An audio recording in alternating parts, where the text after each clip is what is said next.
Oke, baik. Selamat untuk kita semua. Nah, sebelumnya saya mohon maaf untuk Bapak Fasil, Ibu Pepe, dan teman berdua, karena nanti sebentar di kegiatan coaching kita ini, kamera saya di-off-kan karena di sini di tempat saya jaringan yang terjadi di sini tidak terlalu stabil, jadi saya off-kan kameranya. Oke, Ibu. Oke, baik. Terima kasih. Assalamualaikum warahmatullahi wabarakatuh. Selamat sore untuk kita semua.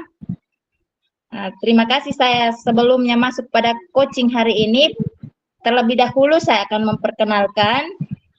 Saya Regina R. bertindak sebagai coach. Ibu Agnes Nogotukan bertindak sebagai coachee. Dan Ibu Elizabeth bertindak sebagai observer. Topik yang menjadi pembahasan hari ini yaitu siswa yang sering datang terlambat.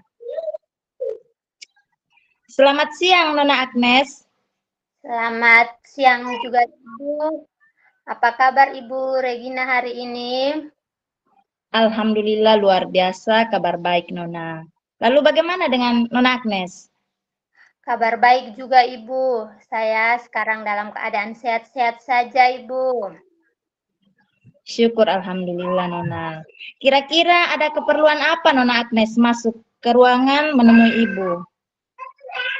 Jadi saya ditegur oleh guru piket, Ibu, karena datang terlambat. Oh iya, memang pembahasan tentang Nona Agnes ini sudah pernah dibicarakan waktu rapat. Dan kebetulan hari ini Nona terlambat lagi, sehingga guru piket harus menegur Nona. Dan Ibu sebagai wali kelas Nona Agnes sangat mengapresiasi karena Nona sudah langsung datang menemui Ibu. Kira-kira apa yang Nona inginkan dari pertemuan kita hari ini? Ibu, saya ingin setelah pertemuan ini, saya tidak lagi akan datang terlambat ke sekolah. Baiklah. Nona, bisa tidak Nona sampaikan ke Ibu kira-kira alasan apa coba sampai Nona ini sering datang terlambat setiap hari ke sekolah? Begini, Ibu, sebenarnya setiap malam saya sering begadang. Saya main game online, Ibu. Jadi, saya tidur terlambat. Sehingga saya ke sekolahnya juga terlambat, Ibu. Makanya saya sering ditegur oleh guru piket, Ibu. Ibu sudah mendengarkan apa yang Nona Agnes sampaikan dan itu merupakan alasan kenapa Nona Agnes setiap pagi itu sering terlambat. Nah, kira-kira setiap pagi Mama kasih bangun Nona tidak nih? Atau malam-malam Nona main game online itu tidak dimarah kah sama orang tua? Biasanya, Ibu, malam-malam itu saya main game online itu di kamar, Ibu. Saya sembunyi dari orang tua saya. Jadi, mama saya itu tidak pernah melihatnya, Ibu. Terus pagi-pagi juga biasanya mama kasih bangun. Tapi kan saya masih mengantuk, Ibu. Jadi, saya tidur ulang lagi, Ibu. Makanya saya bangunnya terlambat, Ibu. Baik, Nona. Nona Agnes dengar baik-baik. Nona Agnes tahu tidak? Kalau Nona sampai terlambat terus seperti ini, akan banyak hal yang bisa saja Nona tidak ketahui. Banyak informasi di sekolah yang Nona tidak ketahui. Misalnya, Ibu kasih contoh ini. Nona tidak apel pagi. Lalu Nona juga terlambat masuk ke kelas. Kan otomatis Nona akan ketinggalan materi dari guru. Ibu tanya, Nona rugi tidak itu? Rugi sekali, Ibu. Nah, itu kan Nona juga tahu kalau rugi. Lalu, kira-kira Nona Agnes akan melakukan apa saja supaya tidak terlambat lagi ke sekolah? Oh iya, Ibu. Mungkin mulai hari ini saya tidak akan begadang lagi, Ibu. Saya juga tidak akan main game online lagi, Ibu. Supaya saya bisa tidurnya lebih awal dan bangunnya lebih tepat waktu, biar tidak terlambat ke sekolah, Ibu. Apakah Nona Agnes sudah betul-betul siap untuk merubah kebiasaan-kebiasaan ini? Ini juga termasuk kebiasaan buruk ya Nona, itu Nona harus tahu. Tidur terlambat karena persoalan game online ini. Saya siap, Ibu. Saya juga berjanji tidak akan main game online lagi, Ibu. Supaya saya tidurnya tepat waktu dan tidak terlambat ke sekolah, Ibu. Nona Agnes, ini kan Nona Agnes sudah berjanji akan berubah. Jika kemarin-kemarin Nona Agnes itu sering terlambat, namun mulai hari ini dan seterusnya tidak akan terulang lagi. Kira-kira apa rencana Nona Agnes supaya tidak terlambat lagi tiba di sekolah? Atau Nona Agnes setiap pagi itu tepat waktu sampai sekolah? Bisa Nona ceritakan ke Ibu? Bisa, Ibu. Begini, Ibu. Mulai besok, saya usahakan bangunnya lebih awal dan mempersiapkan diri dengan baik, Ibu. Sebelum bel sekolah berbunyi, saya usahakan saya sudah di sekolah, Ibu. Baik Nona. Ibu lanjut lagi ya Nona. Kira-kira ke depannya itu Nona Agnes akan menjalankan semuanya ini dengan baik tidak? Artinya, apakah Nona sudah benar-benar siap menjalankan semuanya ini berdasarkan janji yang Nona sudah buat tadi? Saya berjanji dari hati Ibu bahwa saya tidak akan terlambat lagi. Saya juga sampaikan ke orang tua, ke mama saya, supaya setiap pagi bisa membangunkan saya jika saya belum bangun, Ibu. Dalam hal ini supaya saya bisa ke sekolahnya tepat waktu, Ibu. Nona Agnes, setelah pertemuan dengan Ibu hari ini, Nona Agnes juga sudah berjanji atau berkomitmen dari hati untuk tidak terlambat lagi ke sekolah. Lalu setelah ini apa yang Nona akan lakukan coba? Jadi yang akan saya lakukan itu, saya akan berjanji mulai besok akan datang lebih awal, Ibu. Saya akan bangun pagi lebih cepat, mengurus diri untuk berangkatnya lebih awal, Ibu. Biar saya lebih dahulu sampainya di sekolah, Ibu. Terima kasih banyak Nona, karena sudah mau berubah untuk menjadi anak yang lebih baik.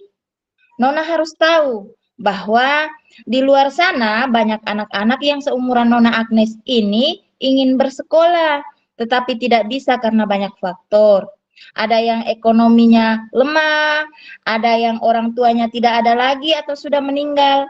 Nona Agnes harus bersyukur karena Nona bisa bersekolah seperti teman-teman Nona yang ada di sini.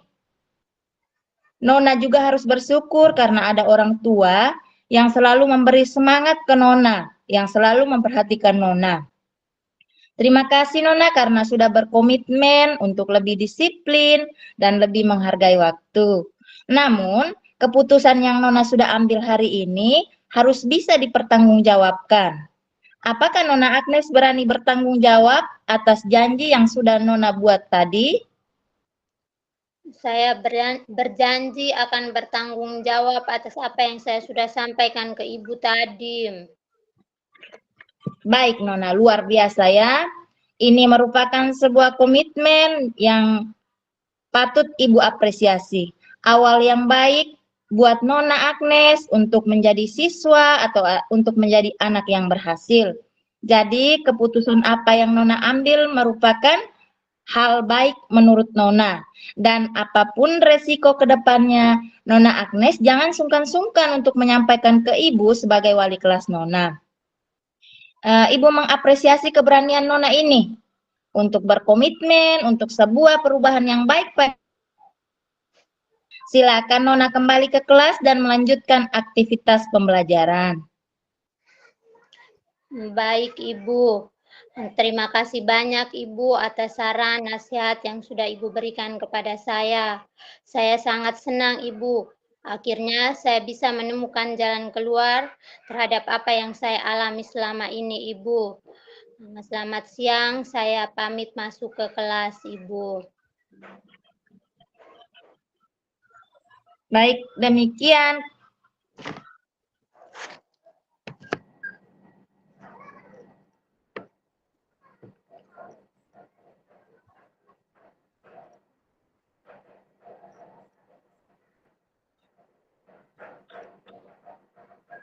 Oke, baik, demikian coaching yang sudah kami lakukan, di mana di sini saya berperan sebagai coach dan Ibu Agnes Nogotukan berperan sebagai coachingnya. Ibu Elizabeth berperan sebagai observer.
Oke, baik.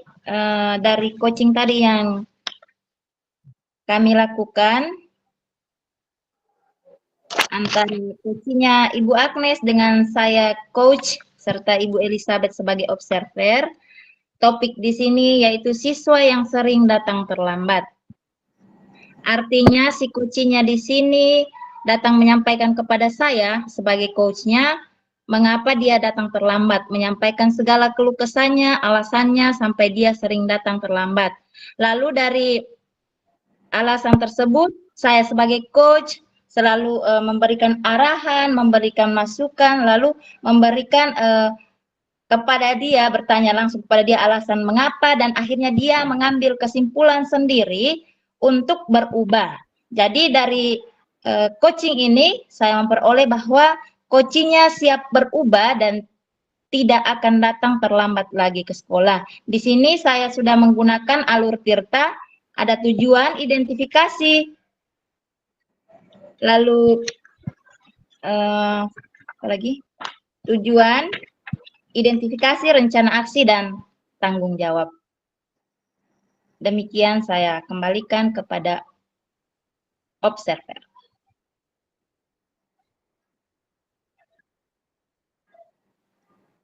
Suara saya.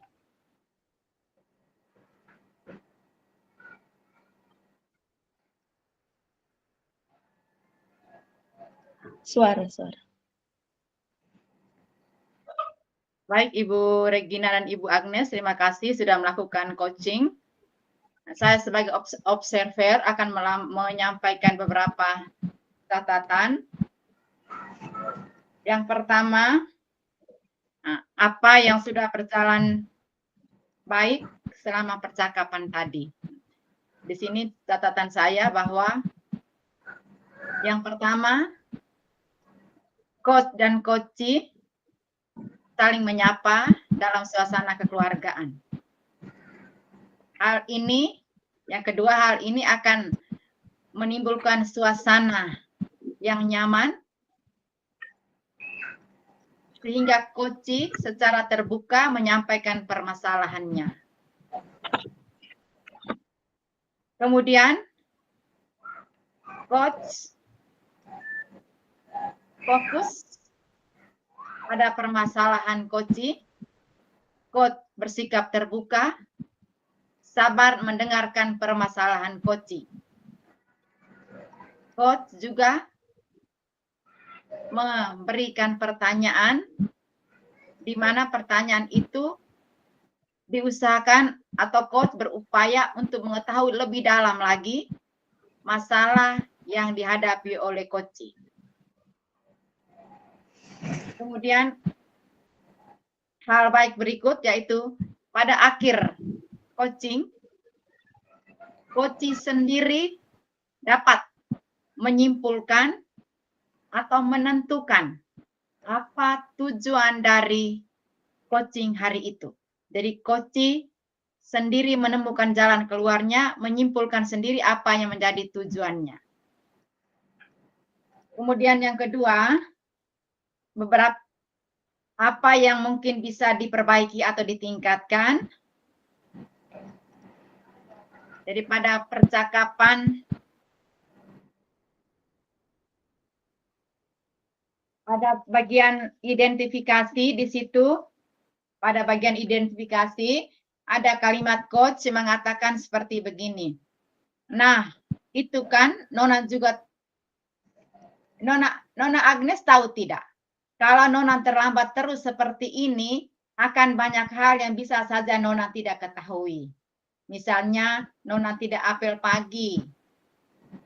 Lalu Nona juga terlambat masuk kelas. Itu juga akan membuat Nona ketinggalan materi dari guru. Dan mungkin kalimat-kalimat yang bertanya akibat dari terlambat itu mungkin disampaikan sendiri atau direfleksi sendiri oleh coachee.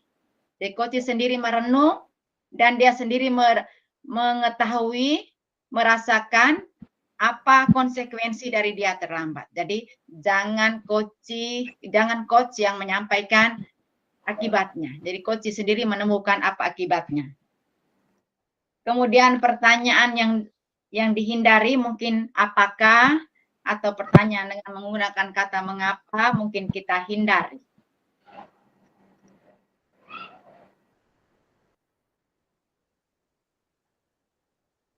Kemudian refleksi yang ketiga, apa yang Bapak Ibu lakukan untuk tetap dalam kondisi presensi, kehadiran penuh sebelum dan saat melakukan coaching. Di situ, nah, coachee juga akan merasakan bahwa coachee harus fokus pada permasalahan. Coach harus fokus pada permasalahan coachee.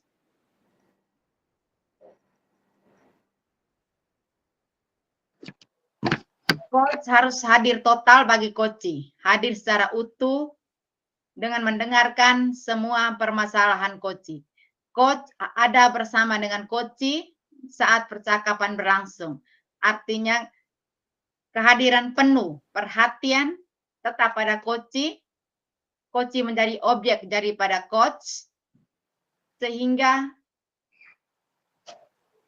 coachee dan coach bisa bersama-sama menentukan tujuan dan coachee bisa menceritakan permasalahannya sehingga pada akhirnya coach menuntun coachee untuk menemukan kembali tujuan dari coaching itu sendiri. Demikian catatan saya sebagai observer.